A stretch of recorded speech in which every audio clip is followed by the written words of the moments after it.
So house music is making a comeback in mainstream music.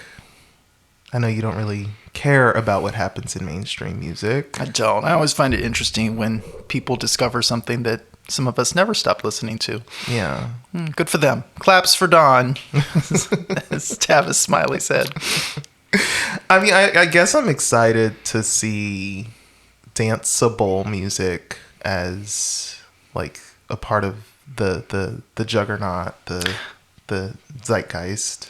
Again, I wish it was better. I just fear what will come from it. Do we really need these cursive singing voices also attaching themselves to house music? Well, they have kind of already been doing that, like in the EDM world, but to actually see it even more expanded, I don't know. Mass marketed, terrifying. Well, I'm happy that Robin S.'s phone is apparently ringing off the hook. I like that. Yeah. I like that it's producing things for her, so that's wonderful. Now maybe we can get, Lady Miss Kier back. Miss Lady Kier. I always get it inversed. Yeah, you want to say that again? No, it doesn't matter. I would love for her to re-emerge. We need her. We need her again. I renegade through and through. I renegade through and through. Oh, Lord, if you only knew. Now tell me, what do I do? And if what I say is true, how could I get through to you? I don't know how to behave. I don't know how to behave. And if I don't change my ways, it might send me to my grave. But if what I say is bad, maybe we could all be saved. Welcome to Outlaws Evidence of the Unseen, exceptional stories and conversations that weave history, religion, arts, and politics into the fabric of our greater cultural narrative. I am Ray Carrington, singer, songwriter, producer. Tim Dillinger, music writer, journalist, historian. If you like the show, be sure to subscribe and tell everyone that you know to tune in as well. And if you feel so inclined, please rate and review the show wherever you are listening. This helps more people find us. Tim, do you have anything to plug this go round? Go to soulmusic.com. There's lots of new content. I'm the editorial content manager there now. So some new writings from me and other great writers are up. You should definitely go there, soulmusic.com. And I just released a new single called Around About a couple weeks ago. So be sure to stream that wherever you listen to music. And of course, you can support the song and leave me and us a tip that will help support the show at raycarrington.bandcamp.com. That's right. And today...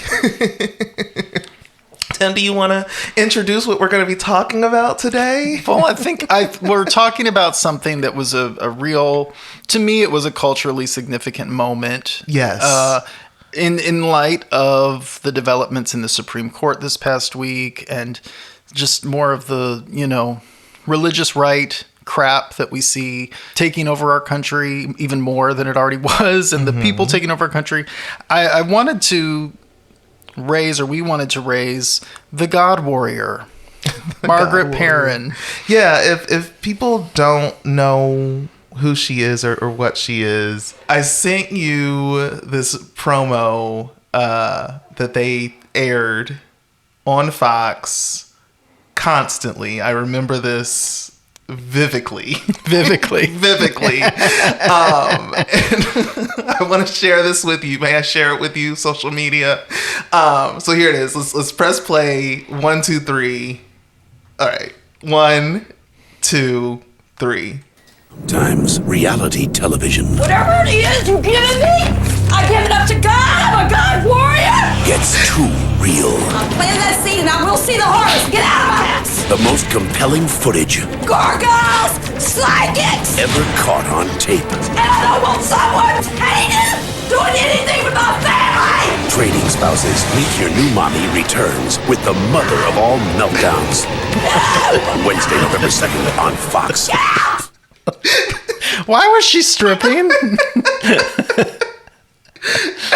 She said gargoyles and started ripping off jewelry. What happened? I love that they provide no context at all, but it doesn't matter because Christian lady freaked out, angry about something. You need to tune in. Terrified child. Yeah. And the interspersing of the various sounds that she made throughout that episode were really good too. Yeah, it's just annoyed grunts and squeals and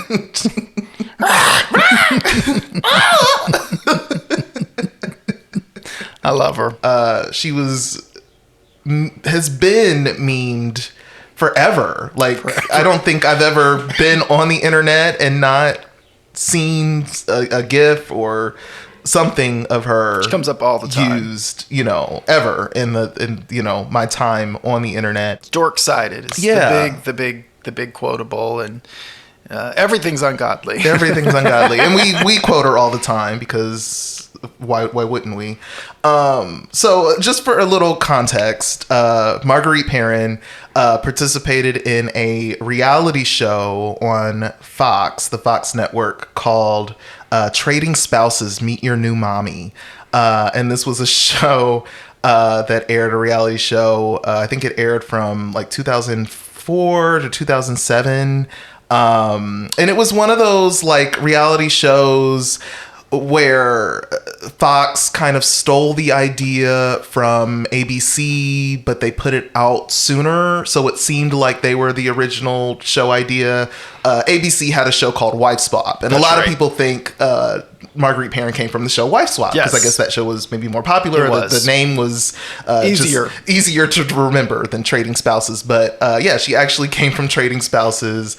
I guess the story is that Fox caught wind that ABC was putting on a show like this and kind of beat them to the punch to get it out on the air. So, and this was the time when reality shows were just trash. I mean, I don't know that they've ever stopped being trash, but just the concepts that were coming out in the early 2000s time. Did you ever watch Joe Millionaire or any of those awful shows that were on? I'm proud to say no, and I've never even heard of those. Temptation Island was one. No. There were just it was just garbage, and they put people on TV, much like Jerry Springer, folks that clearly just, were looking for their 15 seconds or just needed the money and happened to be an interesting personality, and the producers knew that they could work that angle. And so this was totally one of those moments. The premise of the show, of course, is that wives in two completely different households from anywhere in America, they swap houses for a week. So, the different wives are living with the different families. Of course, culture clash ensues. And after the week, I guess if they can survive it, if they can survive this week of living in a completely different home, each family wins $50,000 for participating in the experiment. But the catch is that the surrogate wife, the wife that has moved to the other house for the week, they, in their week of being in the house, they then get to decide how the other family will spend the money. And I feel like, because I did watch a couple episodes of this show, not just God Warrior, I remember watching this show when it was on, not religiously, but I remember catching a few episodes. I feel like that first season, that was a surprise to the contestants. They didn't know that until they got home, and they were like, wait, what? They get to I feel like that was kind of part of the shtick of that first season. But I also don't think any of this was enforceable, what the surrogate wives how they chose to allot the money. Designations, I don't think any of that was hard fast or embedded in the contract with them participating in the show. But it was a nice little twist, and they get to read what that wife thinks are the immediate needs of the family or how the money should be spent. So this episode actually was in the second season. It was the second season premiere. It aired November 2005. So we're mid-Bush presidency, I remember there being a huge amount of promo around this episode on Fox, and I was the kid that watched like The Simpsons and Malcolm in the Middle, like a lot of shows on the Fox network at the time, and so I remember like being this barrage of just, you do not want to miss this Trading Spouses episode, and they'd show her, oh my god, warrior, get out of my house, and like they would just like play that clip, like, you do not want to fucking miss this episode, watch it. And I honestly can't even remember if I finally did in that moment watch it. Maybe I caught like part of it because it was like a 2-part, and so you saw like the first part one week and then the next part the next week, but it was like the thing. They wanted to make sure you knew her, and you made her viral, and you talked about her the next day at the water cooler. Like, they knew this was going to be a big thing. Do you remember any of this? You actually watched it. Watched it as it happened, and I don't. It had to have been my manager at the time, who I lived with. It had to have been because of her, because this was nothing that was in my framework at all, and so I just remember us watching it, and both episodes, I laughed my ass off, like could not breathe, laughed my ass off, because I knew this woman, like didn't know her. I didn't know Margaret Perrin, but I knew this woman. I knew multiples of this woman in both, male and female bodies. Like, I know her. I know her. I am a queen. This loud, proud Southern mama Please me, and then everybody's happy. is taking her unshakable faith I would rather be a religious fanatic than not to have God at all in my life. Amen. to a family with a very different way of life. We must get back into relationship with the earth, the sun, and the stars. He is tampering in things not of God. And so, yes, I don't want to jump too far ahead. Yes, I remember watching it live and just going, holy crap, they finally put this person on television, and maybe the world will recognize how dangerous they are. That was my thought. That was your thought. Yeah. Well, bless your heart. Hopeful. So Hopeful. let's get into the families a little bit. So we've got the Perrin family, Marguerite's family, and they're in southern Louisiana. She's got her husband, Barry. She calls him passive, like early on in the episode. First 20 seconds. I love that he's so passive, which I feel like that's not usually what a southern Christian woman wants or loves in her husband. But here we've got that right on the thing. She's got 2 daughters, Ashley and Brooke. Ashley is an adult living with her at the time. Well, and you get her very early in the show too. Like, she was to use church language, she was a mother out of wedlock. Yes. Like, she had a child at teen 16. pregnancy. Yes. Teen pregnancy. So you're already getting like, there's sort of peripheral, because there's stuff that doesn't make them the ideal Christian family, like right off the bat. Yes. And so there's Ashley, who's got her daughter, Abigail, Right. So that's Marguerite's granddaughter. And then their younger daughter, Brooke, who at the time was 14 when this first episode was filmed. So that's the Perrins. And then in Boston, we've got the Flisher family. So we've got Jean, Jade the Love Muse is her name. She hosts a radio show, or she did at the time. I don't know that it's on now, called Love Talk USA. They're up in Boston, Massachusetts, and she's there with her husband Chris, and they're newlyweds. Like, she says that they had not been married even a year before this episode was filmed, and they're a blended family. Right. So we've got Chris's son Miles, and then she's got 2 children, Elliot and Emma. Oh, I loved Emma. You We'll love talk Emma. about Emma. Yeah. Yeah. I loved Emma. But the catch for them is that they're into They're pagans. Yeah, exactly. They're pagans. So they're into all kinds of fun things that Christians just love and love being around. I'm totally being sarcastic here. All the things they are most afraid of: drumming, Yes. astrology, keeping track of the moon and the stars, and the solstice. Yes. And Jean is a hypnosis. Yes. so she does She's that a on the side. hypnotherapist. Hypnotherapist, yes, yes. Yeah, they love their astrology. They love their health food, and there's even like little like jabs early on because she's like she eats her miso soup and she loves her soy milk, and yes, you know, just all of these things are like red flag, does not belong. They've got all these like statues all over the place on their property. I like, love it. It looks like heaven to me. That's where I want to live. Gargoyles, and, you know, little, you know, Buddha statues. Yes. Yeah, there's mandalas hanging everywhere. They work with tarot cards. Yeah. It's all the buttons. Fabulous. As Marguerite says, are being Like, pressed. if you don't believe that God died on the cross and he's our savior, that bothers me. So when we meet the Perrin family, they've got this dance studio. I guess Ashley was a dancer before she got pregnant with her daughter. Yes. And so instead of continuing to dance, they now have opened a dance studio that her and Marguerite both own together. Yes. Is that the, yes. Okay. Yeah.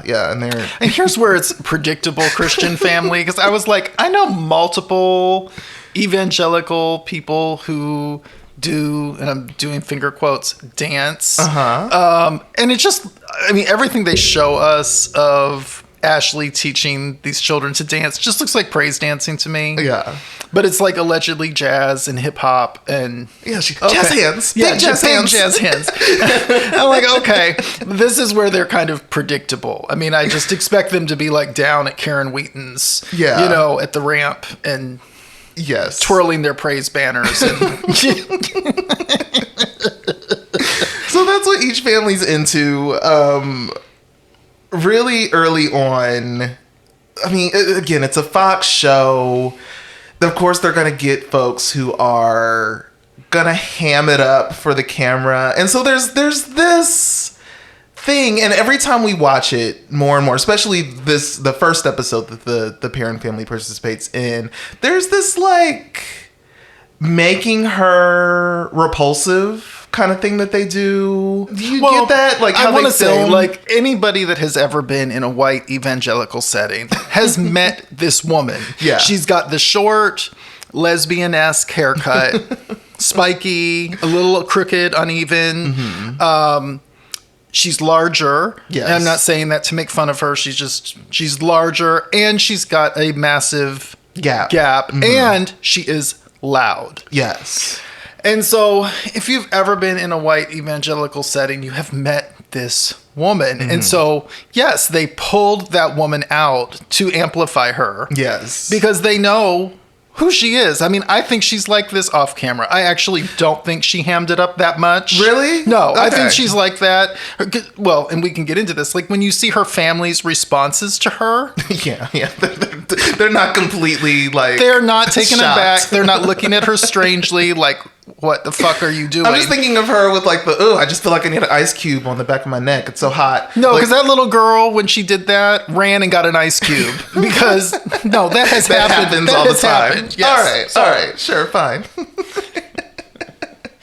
So You're so kind. I don't know. Again, I do know that some aspect of these things do have some scripting that's going on, Sure. and so you know whatever. But so they do the swap. Even the way she like emerges from the top of the escalator At the airport when they're like trying to, and of course there's always the scene in the episode where it's like they don't know what the other mom might look like, and so you know, are they gonna have a sign, or are they gonna just, you know, wait for somebody who looks like they might be waiting on somebody? And so Chris from the Boston family, he doesn't even like suspect that she might be. Everybody's the wife. gone, but she's like the only person she's left. the only person, and he's just like completely like oblivious to the fact that this might be the wife. And so they connect. The other family connects. They go to their separate houses. I feel like she does pretty well because he's like showing her around the property. She's seeing the statues and things. It isn't until she sees the giant pentagram in the backyard when she really freaks out.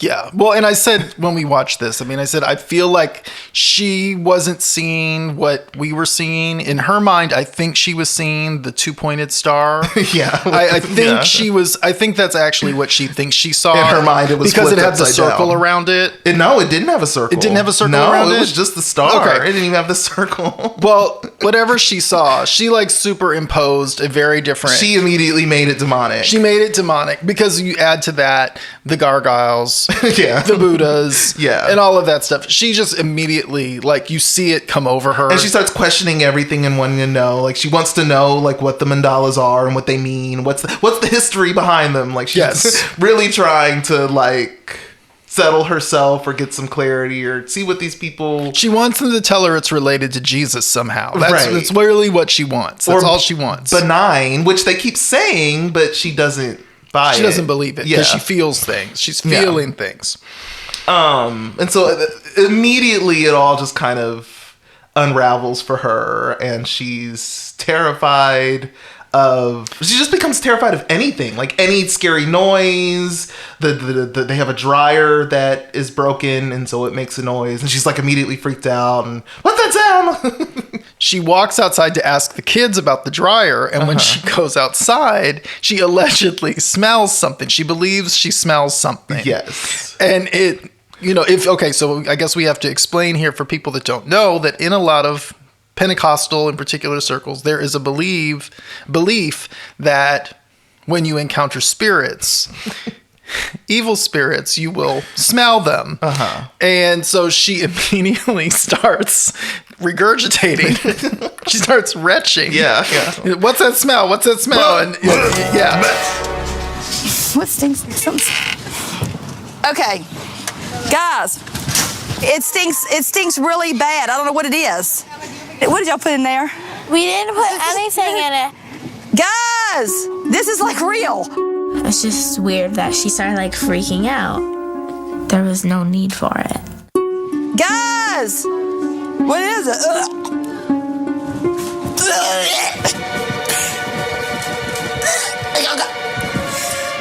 I gotta do something. She's throwing up. What is it? And the kids are like, there's nothing going on. There's no smell, and she's like, y'all, this isn't funny. And she takes herself into this whole experience. Yes. Yeah. And the interview that they edit in is really telling, because what she says in this, and this is why I really believe she so connects to where we are today. Mm-hmm. She talks about knowledge as being scary. Knowledge as something that we should not have and something that we should be afraid of. And we don't want to open any doors. So if we keep our world small to just Jesus and everything equating to Jesus, then we're safe. But the minute we open doors and start to find out things, then our whole world is going to blow up. Mm-hmm. And I think that is really just at the bottom of it all. The reason one of the many reasons we are where we are today. Yeah. The first episode was not the complete explosion. The second part was the complete explosion. And so I remember having conversations with people who watched this after the first episode aired. Mm-hmm. And they would say, oh, she's a little extreme. Like, do you really know anybody like that? I mean, we don't have people like that in our church and blah, blah, blah. And I thought, this is everywhere. Yeah. What do you mean? She's quite the norm. She's actually like the poster child for white evangelicalism. I think about all the things I was told to fear and not participate in, and all the things that they call demonic, and all the things on television that we shouldn't watch, and all the books that we shouldn't watch, and witchcraft, and blah blah blah blah blah blah blah. And granted, I feel like I was in one of the more conservative, stricter homes, just in terms of media and what was allowed, because I did see other kids that I, went to school with, a Christian school with, watching Pokemon or That's So Raven, which, centers on a psychic teenager and, those kinds of things. No, of course, all of these things were discouraged in evangelical spaces, of course. And so to act like that reaction is not the norm. Yeah, is a lie. Well, and I really want to make clear, the front end of my life, my childhood years were in white evangelical space.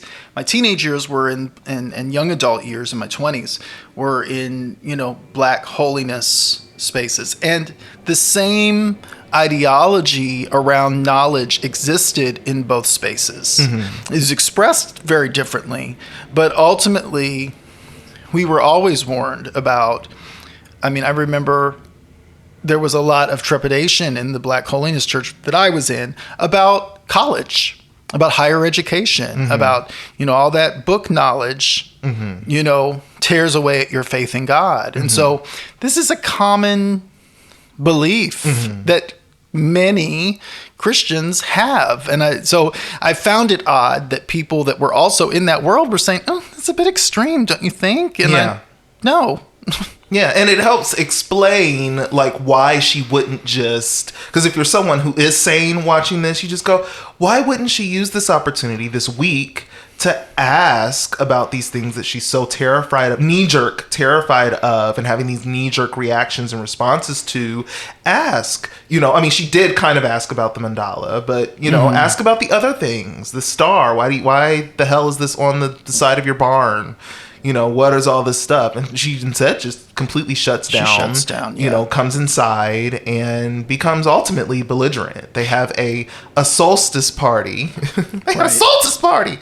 And they're invite all their friends. And again, it's this very, mystic, pagan experience. There's drumming happening. They've got bonfires going on. There's maybe some chanting that's happening, some dancing, and she's having none of it. And she just goes inside at one point and shuts down. I just wanted to get away, and I didn't want any part of this. I need help here. I need help because my Holy Spirit is rising up in me, and I need my spiritual warmer. Well, this is a good moment because, the two things really come to mind with this, because she keeps articulating this feeling of uneasiness. I've never felt so uneasy. I've never felt so uneasy. And there is never a moment of comprehension of that feeling as being about, well, yeah, of course, I'm with people who are doing things that I don't do. I am in a state that I've never been to before. I'm away from home, and who knows how long, had she ever been away from her family? Right. In how many years, And so a lot of it could just be homesickness. Yes. And so that there was never any there was an immediate equating of the uneasiness with spiritual darkness. That was really troubling to me. But I also had an experience. I was involved with the pagan community for years. And a friend of mine who was more progressive spiritually was coming up we were going to do a little concert at this, in this community. Okay. And their people saw the website of where we were going. And we were going for the, if I remember right, we were going for the solstice celebration. Yeah. So there was going to be a maypole. And that was the tipping point. They read the description of what the maypole celebration was, and they completely freaked out. And my friend, bless their heart, had to completely, we still did it, but we couldn't promote it. We couldn't talk about it. We couldn't say they were going to be there. Had to be completely done under wraps, because the response from their core group was so intense and so threatening, and that they felt like it would just end the little life they had in that world. And so, this kind of fear is something I have witnessed firsthand, and it's irrational. Yeah. To me, that's what Marguerite really embodies, is this global fear. I mean, think about the number of people that are in evangelical ministries that hold these values. This is the amount of fear millions of people are walking around with. Yeah. Mind you, like, we're talking about a minority of people here. Like, the people that, you know, participate in any kind of new age practices or pagan, whatever, like... subgenre. You outnumber them, Christians. Yeah. Like, what is this craze all about? At this point, I'm tired of the dork-sided and new age science doctrine kind of things. So, anyway, back in Louisiana, we've got Jean meeting, I really want to talk about this moment, Marguerite's close friends. Oh, God, yes. And it's so funny because we've got Marguerite's daughter, Ashley, like, you know, setting it up, and mom's friends are always such a hoot, and they're just so fun, and anytime they come around, it's so delightful and wonderful. Then we meet them, and it's just like... a murder of crows. Yeah, like... what's so great about these people at all? They immediately smell on...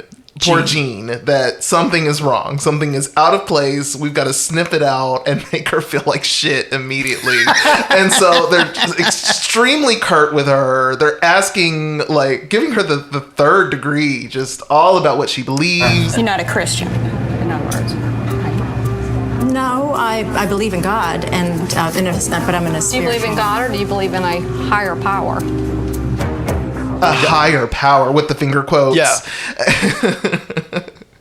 And she's just like thrown off. Like, this is our introduction conversation. Like, this is why hello. are you asking these things in the first minute? Who does that? And I'm just like, Christians do. Yeah, you're like, being vetted, honey. You're being vetted. Like, they want to know. They want to know if you are one of us or if you are an outsider. And so... and all of the looks they're giving each other while she's talking. I mean, it is so absolutely horrible. Like, the only thing that would have made that scene better is if they'd embedded, like, they'll know we are Christians by our love underneath it. I mean, that's the only thing that would have made that scene. It was like a deleted scene from Mean Girls. It felt very high school. Yes. Like, yeah. And they call all of her spiritual practices of the devil. It's just... well, and Jean said something that I think is also really important. This actually connects to, like, our whole conversation about the Rapture movies and the fact that the group that made those films called the supporting cast of the Antichrist Unite. And so she says... that's right, yes. Jean says to these women, she's like, well, I just believe that we're all one. We're all one. We're all equal. We're people of all we're all one religions. Equal with the rapists, the terrorists, what? And I just thought, wow, that is... and we know this is the rationale. We know these are the leaps they make. But, I mean, they really gave us everything we needed. They don't want to be one. They don't want to be one. Yeah. And even consider any kind of equality with others. Christians, you know, in their minds, will always have to be superior. Yeah. Yeah. Shout out to Chrissy Stroop. So back in Boston, there's like all these little performative things. So like Chris is trying to make Marguerite feel more welcome. So he like blesses the food one night before dinner, and she just like immediately says, "Oh, that just gives me so much peace. It just makes me feel so much peace." Just that little prayer that he does. Then he kind of undoes it like the next day, or however they edit it to make it seem like it's the next day. They go to the radio station to host the show. Yeah, to do the show, and Marguerite's gonna fill in for Jade. Her name is Jade. I went to her station. So she goes. I don't know if they're doing like a test, but they have some people call in. They lead us to believe they're on the air. They lead us to believe they're on there, but they're calling it like a rehearsal or something like that on the little lower third on the screen, so I don't fully know what it is. But anyway, they're having conversations with Colin. It's a call-in show, and so they're like giving relationship advice, and she's giving her wonderful Christianly advice to these people asking about like, how do I spice it up in the bedroom? And, you know, she didn't have any problem with that. She didn't. Throw something in there new. Spontaneity. But the one guy, didn't he like call in about abstaining. Abstinence, yeah. And she said, what did she say? Speak it into existence. Speak it into existence. So, she does well with that piece. She goes and takes a break. And of course, while she's on the break, Chris and the producers have clearly conspired to bring in this psychic unbeknownst to Marguerite. And when she learns that this man is a psychic, she immediately freaks out. And we also have a very special guest today in the studio, Tristan Rimbaud. Tristan is a psychic. Immediately when he said psychic, God took over. And Margaret Perrin is very unhappy to be here today. End of discussion for me. Okay. Period. But Tristan. Go ahead, continue conversation. Tristan is. I'm out of here. I'm Margaret from Louisiana, and I'm a Christian. Wait a minute. And there's nothing wrong with that. You can be that and be this too. Good night. End of discussion. I rebuke this in the name of the Lord. She gets up and she walks out. She gets up and walks out immediately, and she has a total breakdown in the hallway, and she's like wanting to end the show. Find me a church. I've done everything everybody else wants to do. Find me a church to go to. I need peace in my heart. I need it now. Bring me. Bring me. I'm not fence riding. I'm taking a stand here. I will not go to anything else. And I don't want psychology. I don't want anything dork-sided. I feel like I've just opened a window that I just really did not want open. I feel under attack, a spiritual attack. And then, but as they're getting ready to leave, she has to again encounter the psychic, and she refuses to even acknowledge. No, she just won't even acknowledge his presence. I mean, she says she won't look in his direction. She won't acknowledge when he's spoken to her. Yeah. I mean, I've seen it a million times. I mean, that's the thing about seeing it that is really jolting. I'm like, not only have I seen it, I've experienced it from church people, and so. I don't really have much for people who choose to live in that much fear. And it is not we talk a lot about mind control, and we talk a lot about people are being brainwashed to be this way. But I sincerely believe there is a moment of choice when you choose to become that. Yeah. And so seeing it is really... I think everybody should watch this episode. I think everybody should have to see it, that doesn't believe these people are the norm. And I promise you that when you do, you will see how this is. These are the people running the country today. Yeah, yeah. And the gag is, he's like trying to meet her where she is. Like he's like talking about how he grew up in the psychic. He's talking about how he grew up in a Christian household, and clearly grew up like not being allowed to believe in the things that he's since discovered and taken on as his practice. But yeah, she wants none of it, and the unkindness of it is quite something. And it's funny because of course she has to be the victim, and so like her and Chris get into the car, and she says, "You have deceived me, and I trusted you." Yes. And this is just completely broken and severed any trust that she might have. But her response is to also go back to their house and talk to the children one-on-one to put God in your heart. Yeah, she decides she's gonna evangelize. So, and so there's also like no cognizance of the hypocrisy, because again, her Christianity is superior. Yeah, and so it doesn't matter whether or not she's in their home. No, it doesn't matter that she's allegedly supposed to be meeting them halfway, learning about their way of life. It is all about imposing hers on them. And again, I guess I just have to keep driving this point home. This is what we are living under. Well, and their justification, her justification, and why it gets to be just so like perfect and ideologically sound for them is what has become the meme. Dork-sided. It's dork-sided. If they're dark-sided, yeah, and I'm the light keeper, I'm the, supposed to be light in all the dark corners, then yeah, I get free reign to evangelize and proselytize and do all of that. But how dare you try to put me in a space where I might feel uneasy or be subject to demonic, wicked things. Yes. And so, yeah, the things are on completely different planes, and she always gets to be right and they always get to be wrong. And it isn't about equal space or freedom of religion, relationship, or people just allowed to disagree and have different faiths and coexist. Those wonderful coexist bumper stickers. No, none of that. No.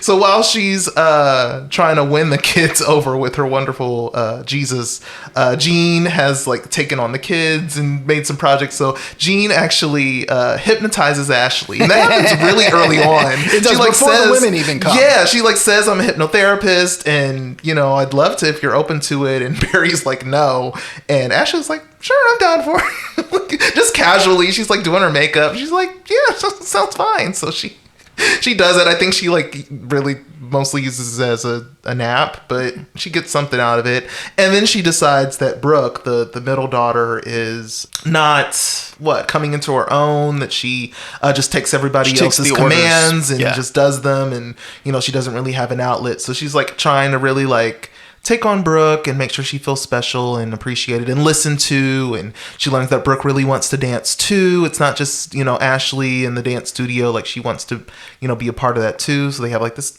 wonderful moment where, Brooke just gets to like go and do her dance routine off for her. And she's like really happy that she like shared that with her. So this nice little bonding moment. Right. Meanwhile, Marguerite's just like stomping around the house in Boston. Breaking down. Yeah, further breaking down. So they take her to a church. I actually do take her to a Catholic church. Had to go to a Catholic church. And she says, "I'm glad we started doing things my way." Yes. And to which he responds very wisely, "It's all been your way." Yeah, like we haven't done one of my things yet. Yeah. And of course this like sets her off again, because she immediately has to be the victim and recount all the awful things, I guess, that they've done, which really is just like the things that are around the house that bother her, and the one solstice party, and I guess the psychic that was clearly planned in advance to be on the show, and that's what they do. So like, again, you're participating in another family's life for a week. Well, I do have to say, Jean's daughter Emma is my all-time favorite, because first of all, just the side eyes that she's giving. She can't stand this woman. She can't stand this woman. And when she finally, when Margaret takes her aside to try to convert her, she just says, "No, I don't think so. I don't want to be. I don't think I can do that right now," or something like that. And I just thought, that we could all have had that, clarity. That clarity that early on. She's going to be just fine in life. She's going to be just fine. I mean, even when you take it back to like when she's like retching and like stumbling out of the back porch, and they're like running from her, like she's like coming at them making these awful vomit sounds, and they're just like freaked out.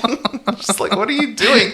And then she goes into the kitchen to like try to see like what the smell is, and she smells the trash. She's like, "There's no smell. Nothing smells. What is this crazy woman doing?" So she's just having none of it. So they end the week. Yeah. The wives meet each other.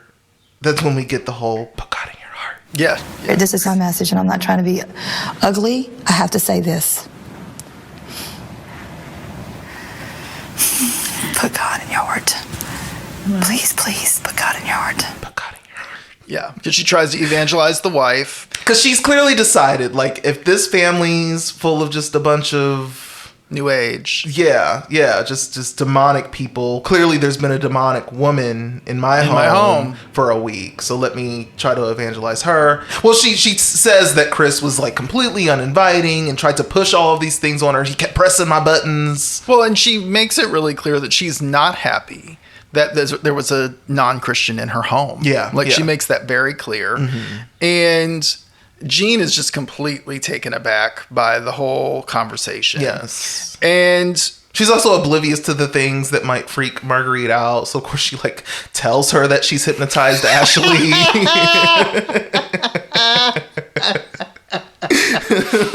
Yeah. So they meet. They exchange the envelopes with... Because there's like always the scene in the episodes where they're like writing out how they want the $50,000 spent. And so They pass on those envelopes to each other. They go home. The Flisher prize, I just want to share this piece. So Marguerite decides that the boys should each get $3,000 to decide for themselves how they want to spend it.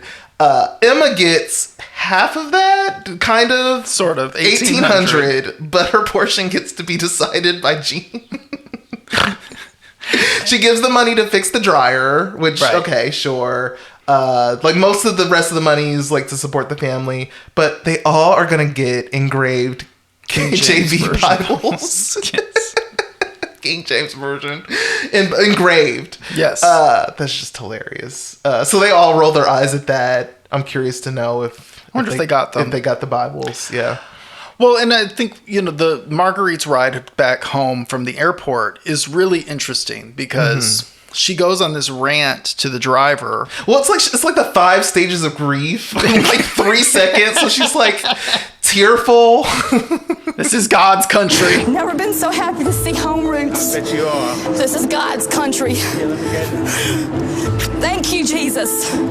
I have learned about stuff and I have seen so much stuff that I have never seen before, nor have I ever wanted to see. Watch your kids. Watch who you bring in your house. I sowed some wonderful seeds, but I brought an ungodly person into my house.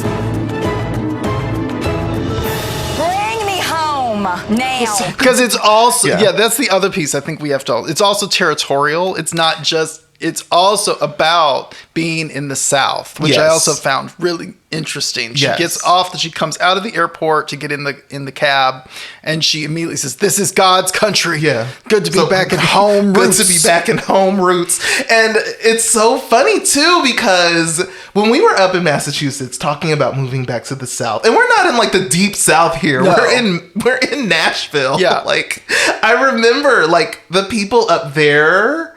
Like the thought of having to live in backwards, scary South country, like that just like seemed like scary to all of them. And so there is clearly like this clash between the New Englanders and the Southern people. Yeah. Yeah. When we lived in Massachusetts, we did live in a farming community. Right. We lived in a very rural community. Yeah. And so it was interesting that Marguerite did not make that kind of connection because where she was staying was clearly there was a lot of land. It was not like some, urbanized. Yeah. And so that there was no connection to the land in any way to understand it's not that different from where I come. It was just all very discombobulated, which leads me to believe it's not just about your land, it's about the values that the people around you hold. Yes. Because even like the property was big enough that she could have little moments by herself on the porch with her arm up in the air, praising God and thinking, "My Holy Spirit is rising up," as she said. Yes. Yet not helping. Like, clearly. There was no peace. Clearly. There was no peace. Yeah. So I don't know what that meant. So when she finally gets home. This is the big moment that they've been like saving for the whole episode. She just has a total meltdown. So dork-sided! What? Dork-sided! And she's angry at her family. Yeah. First, she breaks down when she walks in the door, and she says it was so dork-sided, and her family didn't know what she said. Like, what? They were like, what? And she's dork-sided. And then she finally gets another one out that sort of sounds like dark, and they're still, though, baffled. Yeah. Not of God. It's not Christians. Did you not ask if she believed in God? She's not a Christian! She could be a Jew and believe in God. It doesn't matter. She's tampered in dark-sided stuff. Yes, she did. The entire house is dark-sided. She said her whole house is... She is dark-sided too! I want these crew members leaving. Yeah, she just decides immediately that like this whole experiment has just been like of the devil. I'm not doing it. I don't care about the prize money. I want out of my house. I've let an ungodly presence in my home. It's time for you to go. This is my house. I want no money. I want nothing. I want my God and I want my family. This is tainted. I don't want it. Whatever it is, it's tainted. Whatever it is, you give it me. I give it up to God. I'm a God warrior, and I don't want someone with tainted anything in beliefs doing anything with my family. Camera woman is like running from room to room, like trying to figure out which way what she's supposed to do. Should I keep filming? What's like going on? a mouse caught in a trap. I mean, just what is she starts cussing. She does start cussing. Get the hell out of my house in Jesus' name, I pray. They like tell her to sit down. Barry tries to hug her, and she recoils. She recoils when he hugs her. And I don't know if she thinks he has like Gene's spirits on him or what was going on. Still shaken up, I guess, by the whole experience. So she starts like grilling them. I needed your prayers. Yeah. Did you ask her if she believed in God? And they're just like looking around. Did you ask her if she believed in God? Not God's. Not God's. And then she said, did you get hypnotized by her? and Ashley, silent, never answers. Yeah. She never answers. Yeah. Ashley says, why are you mad at us? And we get no answer to that. And no. She said, I needed your prayers. You should have been praying for me. She said, I did pray for you. I pray for you every night. I was over there praying for all these people, but I needed prayer. I needed you to be praying for you. You give me. I was praying for you every night. I was praying for you every night. I needed your prayers. So it's my fault. You did come to my mind. You did come to my mind, says Margaret. And so it's just irrational. It's just this irrational rant. She does tear up the letter and the prize money. She flings it out the front door. Says, I'm a God warrior. I'm not going to let some tainted anything in beliefs tell me what to do with my money that money for us. As she hugs herself. As she touches herself. That money for us. My money. That money. So yeah, she rips up the envelope. It says they will be on my prayer list until the day that I die. Mm-hmm. And, that's why I'm the warrior, because I ask all the questions. That's right. And if everybody would look back at everything I've been saying and preaching and praying and saying, I've been saying I am a spiritual warrior because I feel like I'm a spiritual warrior. Like I've had to put armor on just to walk out that house. And if you've been thinking back to everything I've been preaching and praying and saying, I said, I'm a spiritual warrior. And her husband says something that gets bleeped, and I want to know what he said, but I think he says, God damn it, Marguerite. Yeah. And it ends as, the credits go. Well, she's still going on and on and on about all these things. They have this wonderful star thing, and, because they don't believe in anything. Gorgiles, psychics, and she's just going, tarot card reading. And she's just going off on all the things. And then they have this wonderful star thing, okay? Yeah, there's Buddha, and there's the Buddha flag. And then there's the zoology. Zoology. I was thrown in the pit. Thrown in the pit. And that's how it ends with the credits. But not before the words on the screen tell us what was in the envelope, how Gene had, decided to allocate the money. And then it says, after further consideration, Marguerite does decide to take the reward money. Yes, and hers was for gastric bypass surgery. Yes. She actually, after the show aired, was called to do a string of interviews in the mainstream. So she does like Leno and some other places. And I remember her going on Jay Leno, and it was like the night that Roseanne Barr was on. Which is just hilarious. When Roseanne was still progressive. When Roseanne was still fairly progressive. And she talks about wanting to do the show because she wanted the reward money to get this gastric bypass surgery, which like alone is like, well, first off, she shouldn't have needed to do a reality show if she didn't want to or whatever to get the surgery. And Roseanne basically says that, and it's like met with this huge applause, and it's like, damn, like, what happened, Roseanne? Yeah. So yeah, go ahead. But it airs, of course, and it's a huge thing. People are talking about it. I don't remember Christians talking about it. So your perspective is really interesting. Well, again, mine came from conversations with people, and I just remember there being all of this distance. If this happened today, she would be on TBN tomorrow. And doing the Trump circuit. I mean, she would have had an automatic place. And back then, that was not the response. She was ignored. Yeah. She was, I don't know if it was, and here's the thing. It could have been a multitude of reasons, because I think ideologically, they were on par. But I do wonder how much of it had to do with her body type. Right. The way she looked. The fact that she was loud. Yes, and that she might cuss.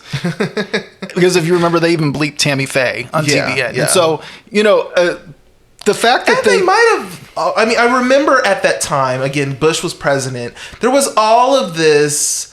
Does Bush make us look stupid? Does Bush, like the right still kind of cared about that? It's the last moment of... Yeah, there was like this need to legitimize him, make him seem smarter than what he was, distance him from the hokey Southern thing. And I think the fact that she was also Southern, granted Louisiana, not Texas, I do wonder if they just kind of went, ugh, let's not add fuel to the fire here and separate. Yeah.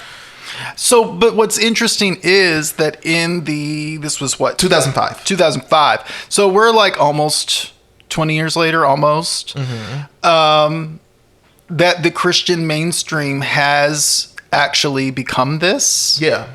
Is really fascinating to me. And that more people aren't having the conversation about this in connection with that this was really like the first legitimization of that person. Well, they put her... and a thin blonde woman. Yes. Multiple thin blonde women. Well, right. It could be Paula White. It could be Marjorie. It could be, It could be Ann Coulter. Yep. Not Southern, but yeah. I mean, when I hear Paula White and her Angels from Africa rant. Yeah. What's the difference between that and this? Yeah. And so I really, I'm not trying to hang all of the blame on Marguerite because I think she is a product of her culture. So I'm not trying to like singly point one finger just at her, but I am saying she is a prototype. Mm-hmm. And they have since given us Marsha Blackburn. Yeah, exactly. I mean, these people are insane. And they were able to at least pretend they thought Margaret was insane. Mm-hmm. And now we don't even hear people talk about, oh my God, they're insane. Well, and because it wasn't on their terms. Like, it was Fox taking her, making a joke out of her for 2 hours. And yeah, it wasn't the kind of attention that they knew how to spin then yet. Yes. Well, right. Because the other correlation I made was with the Duck Dynasty people. Right. I mean, the fact that they became Christian celebrities immediately. Right. And granted, they're men, mostly. Yeah. Right. Yeah. Right. I mean, it's just very sad to me that all this, has become normalized. Yeah. And the second episode, she comes back on the show. Yes. So they do another episode with her because they, why wouldn't you if they're going to agree to do it? The ratings were great the first time. So in the third season, what's interesting is. This aired November 2005, and if you recall, Katrina actually happened that August. Yes. So of course it was filmed prior to all of that happening, but Katrina becomes a major focus in their return in the third season. So they actually pair her with a black family from St. Petersburg. My hometown. St. Petersburg, Florida. Yes. Who happened to be a part of the Uhuru movement, which if you don't know what the Uhuru movement is, they're African internationalists, and socialists, kind of culty. I've got some issues with them a little bit, even though, I don't have any issues with black nationalism. That aside, they are pro-black, gonna talk about race, committed, gonna call each other comrade. Like it's that school, and so of course they would pair this family with that family. But what's interesting though is I was trying to think of race and the topic of race, and again, this is post Katrina. I do feel like Katrina really did help bring the topic of racial politics back in the conversation in a major way that we hadn't seen in quite a few years. And so, of course, they would use that to paint the episode with this. Go ahead. Well, I mean, first of all, I did not... If I saw this episode, I don't remember it. I don't think I saw it at all. Yeah, I don't think I saw it either, but I remember people talking about it. And so we're introduced to LaToya, is the mom that Marguerite swaps with this time. LaToya Brown. She's married to Abasi, yes. Her husband, and she's got a daughter who he's adopted. Shakama, they call her Shock for Yep. short, who's just adorable. She's the cutest adorable. little girl. She is. And so Marguerite is staying with Abasi and Shock for the week, and it's insane. I mean, as someone who's from St. Pete, lived in South St. Pete, am very aware of the Uhuru movement there. They got the St. Pete experience. I mean, it was. Yeah. I watched this and went, "Wow, this is like home." And Marguerita's feeling good. She got her hair done, so like she had some highlights. Yeah, and this is post the gastric bypass surgery. Yes, so she she's lost 72 pounds. 72 pounds. She's feeling good. She's just feeling better in her body, which good for her. Whatever she felt like she needed to do, and she's excited about that. And Abasi's just like immediately just like, fuck this woman, I'm gonna make this the worst week of her life. And it's clear he is. And like there's a part of me that's like, I don't really care. Like there's a part of me that doesn't care that he's an asshole the whole time. But at the same time, as the episode progresses, I do remember, even though I didn't watch this episode, I remember people saying, man, that brother, he was so in the wrong. Like, he was just wrong. And so when we watched this in preparation of this episode, I was really trying to, like, be on his side. And eventually I just couldn't. Couldn't. I mean, yeah. I mean, and I think the real takeaways from this episode are that. I mean, at a certain point in the episode, his mentor even says to him, like, what are you doing? What are you doing? Yeah. This isn't the way you connect with people. This isn't the way you have conversation. This isn't the way you open the door with people. And that's what your job, that's what your role is to open the door at least. Well, he's trying to have it both ways. He's trying to pretend that he wants to educate her and get her to see things and have this racial reckoning and recognize all of these things about herself and her whiteness and her white privilege, while simultaneously doing nothing to ingratiate himself to her or help meet her where she is, because she's speaking all that white 2005 language. She's colorblind. She's, I just see all people. I don't care if you're white, black, red, green, purple, which we don't have purple people. What are you doing? But all of that. The rhetoric. All of the rhetoric. And so, and she's like tone policing him. And so he gets fired up.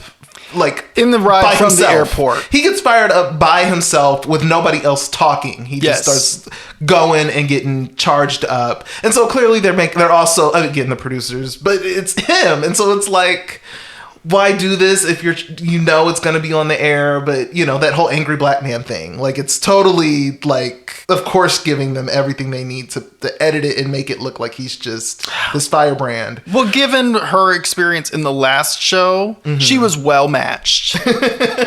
I mean, I'll just say that. I mean, because that's exactly how she was in the other house. Right. And so it's the part of me that just says, oh, well, I mean, my main problem with him was that he was just a bad host, period. Regardless. I mean, the conversation, fine. Yeah.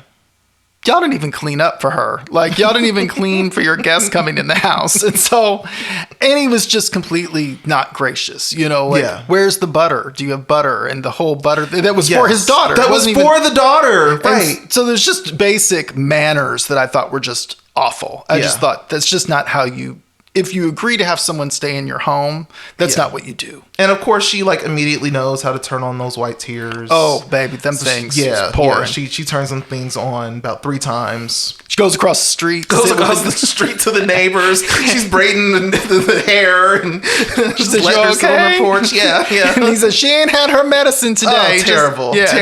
Yeah. It's nasty. Just nasty. But so, yeah. The thing I think that's really interesting about the pairing in correlation with the last episode is that you're getting, in the first episode, white evangelical response to just very general difference, religious difference, largely. And then in this one, they, because they're marketing people as well, they knew, let's get her on race. Right. Let's get her and see how she deals in race. All these people, yeah.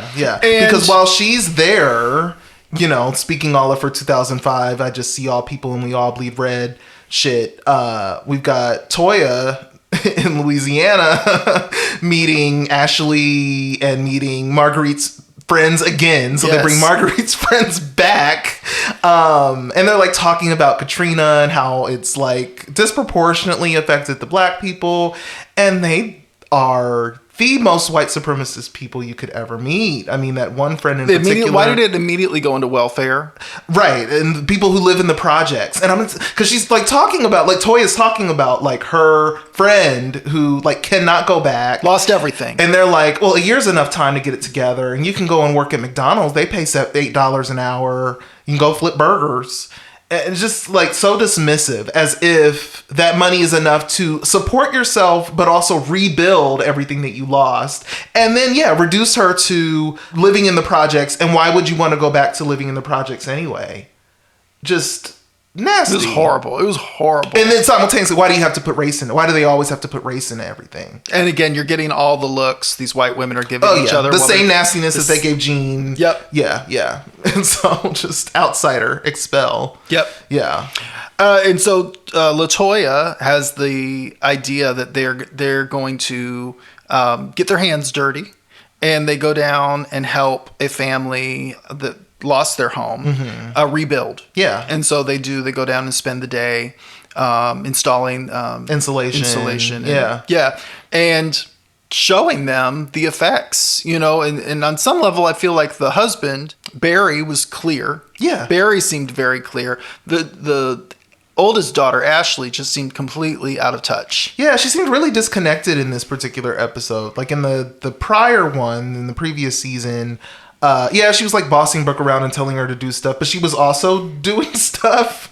And again, it could just be magic editing and stuff, but we don't really see her. She was just drinking interested wine. in doing a lot. She's sitting around. She's like exhausted helping do the house project when they go and do that, and so I'm not fully sure what was happening for her this time around, but LaToya clocks it and she's like, it's time for you to move out of your parents' home. Which is funny because in the Jean episode, Jean had allotted, what was it, like $10,000 or $12,000 for her to have her own place with Abigail. Yes. And clearly, again, that's what makes me go, yeah, clearly these families can do whatever they want with the money when the cameras turn off, because she's still living at home. Yep. And is like offended that LaToya would vocally offended. Yeah, would tell her to move out or that it's time for her to leave. And she, of course, has her white tears and cries. And says the horribly, to me, classist, racist, I make more money than she and her husband do in an entire year. Right. And I just thought, whoa. Where did that come from? Girl. Yeah. All the more reason why you should have your own place.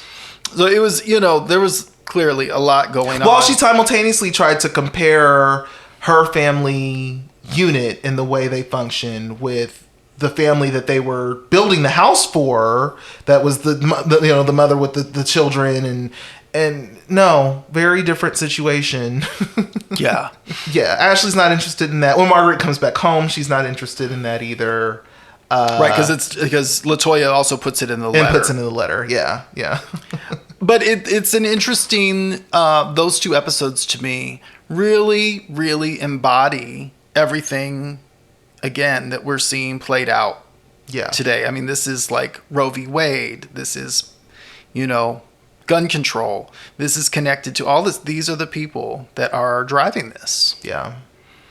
And so, I think we've got to make some bigger connections in terms, because I still see in my timeline a lot of shock that these people would also believe this, or that that kind of person would be given a platform, or that, yeah. And I don't really, again, and maybe because of the fact, I don't know if it's a privilege that we grew up sort of knowing all of these things because we were in this world in some way, but, having had the knowledge that this is what was going on, for basically my entire life, I don't know how people are still surprised, because some of us really have consistently been talking about this the entire time. Decades. Yeah. Decades. So I connect that to this, that kind of denial to the denial of like Marguerite representing more than herself. Yeah. Back in the day, it's like we still are wading through a lot of pretense about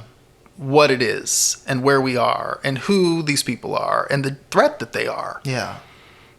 And even like the friends piece, like that these people were her friends and they can sit there and, you know, speak all the colorblind stuff they want to say. Like, your own friends say these things. And if it's true, what Ashley says in both episodes, oh, Mom's friends are so fun. And every time they get together, it's just such a gas and it's so wonderful. What are y'all connecting on? Yeah. What are y'all having community on? Because she also shares with Abasi that she grew up with a maid, a black maid who lived in the back, in the pink house in the back. She was not a maid. She was an aunt.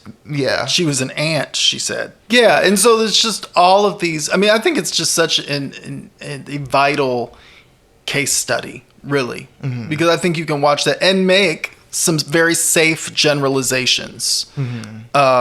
About the values and processing skills of this particular people group. Yeah.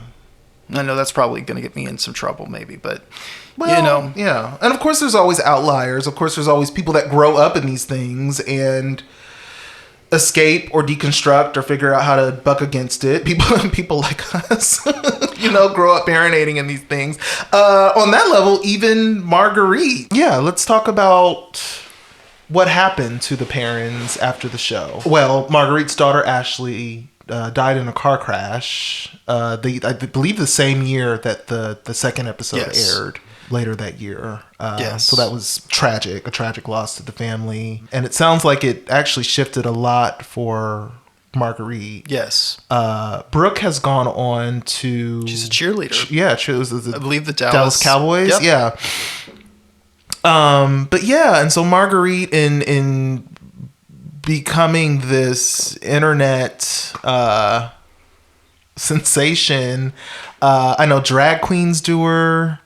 Yeah, I've seen some incredible reenactments mixed with music. There's some really great ones. You should just Google them. Yeah. She's kind of been taken on as this icon in the gay community, interestingly. And it seems like she's accepted. She's embraced that. Yeah, she's embraced that. Do you want to talk a little bit about, it looks like she did a piece with Esquire magazine a couple years ago. I thought this was so well done. This was such a great article. So so she talks about in this article two different things that I really wanted to raise, because she talks about how since that episode and since the second episode, I did learn, this is a direct quote, I did learn that there's so many people out there, which I was not clear of before the show, that do not believe in God. I'm more open, definitely more open to things than what the show depicted. I might disagree with you and I might not like something, but I totally respect where you are. And she talks about, after her daughter's death, the gay community being the people who got her out of bed. Yeah. Which it was a very Tammy Faye Baker kind of story. You know, it's very interesting. And so she said that, you know, to this day, she still runs in, like when she goes to New York and other cities, people still stop her in the street. Gay people stop her and remember her and know about Ashley dying. And so I love that we're all just kind of keeping our finger on this story. Yeah. But she's doing pride events and she's, Yes. So she says, this is another quote that I really wanted to share. When we go to vote, my husband thinks I'm supposed to vote like he does, straight ticket Republican. Oh, Barry. And I'm like, I don't do that. I vote for the person on the issue. What's going on? I'm not that. And she says, who am I to say who's going to hell and who's going to heaven? Really? I mean, seriously. And so she said, if I was having my last supper, there's going to be a variety of people sitting at my last table. So, interesting. Yeah. It does make you go, had this show aired 10, 15 years later, all circumstances still the same for her up to that point, if she had been embraced maybe by the right instead of just by like Hollywood and the mainstream and turned into this meme and gay people, you know, would she have had the same trajectory? Well, in terms of this kind of widening worldview. It makes you wonder how, well, and we talk about this privately, and I don't think we've talked about this on the show, but maybe we have. Like, how much of a role does money play in our value system, our personal value systems? Right. I think it plays a huge amount, which then just makes you go, are they value systems to begin with if they can be swayed so quickly? Yes, exactly. Yes. Exactly. Well, yeah, and I should also clarify. I mean, I think that those payoffs aren't always just economic. I think they are also about relationship and community. I mean, sometimes people don't care about money, but they do care about those things, and they'll go along with... Well, I mean, it's why it's why kids that may be more progressive than their parents don't stay more progressive than their parents if their parents are bankrolling their lives or connecting them to all of the things that set them up for life. Yes. You know, careers and, you know, networks and, you know, all the people back at home who know me and don't want to be embarrassed by what I do. And so I have to walk the line and, you know, blah, blah, blah. And it's, why we don't see, people keep saying that the next generation is just going to be so much more progressive, and they've been saying that over and over again. And in some ways things shift, but in a lot of ways they don't.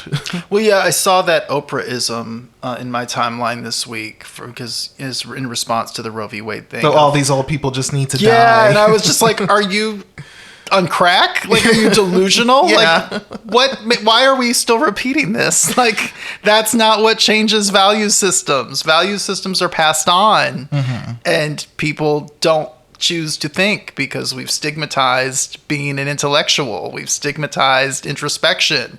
And so being self-aware, that's why these value systems aren't changing. It has nothing to do with old people. Like, stop it. Yeah. But those financial incentives, like you said, are absolutely a piece of that. Yes. And, you know, I'm sure that $50,000 to payments of $50,000 from this Fox show, and then she's being called to, do lino and be in all these spaces, and then probably being paid to go to do pride events, whatever. All of that probably does factor in a little bit in her willingness to see these secular people as people and not dark-sided demons. Yes. So, yeah. Yeah, because they're the ones who called her. They're the ones who called her. So do we think Marguerite is living her outlaw version of herself today? Probably not quite there yet, but... Not with a Republican husband. But probably to the best of her ability.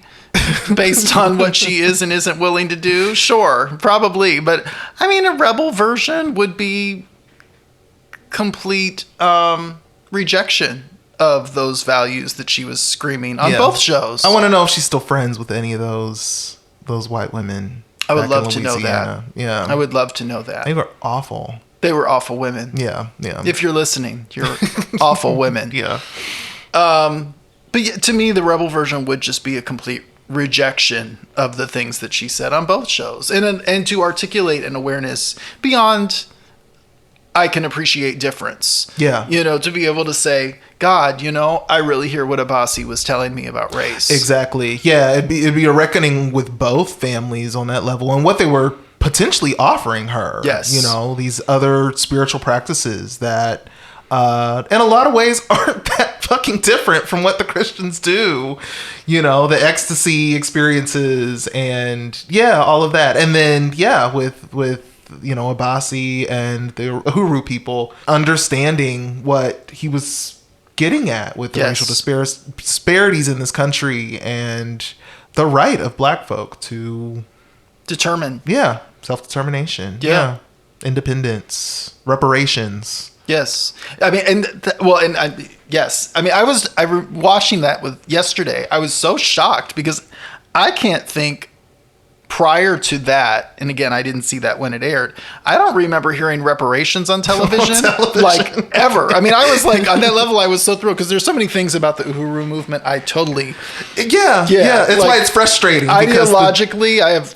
Yes. The pieces that frustrate me, it's like, almost. Yeah. But and so to hear all of that articulated on a mainstream show, I was like, wow, this is amazing. Yeah. I wish it had come through a different vessel, but yes. Yes.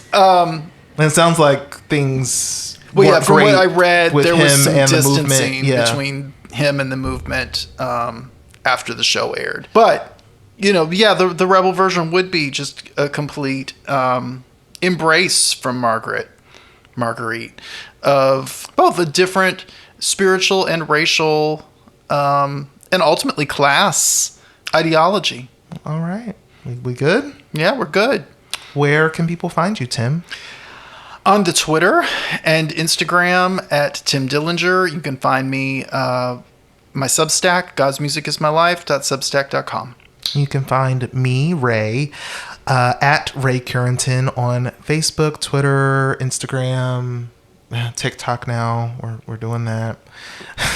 And of course, all of my music on all of the streaming platforms, digital retailers, and my own Bandcamp, raycurrington.bandcamp.com. Until next time. Until next time.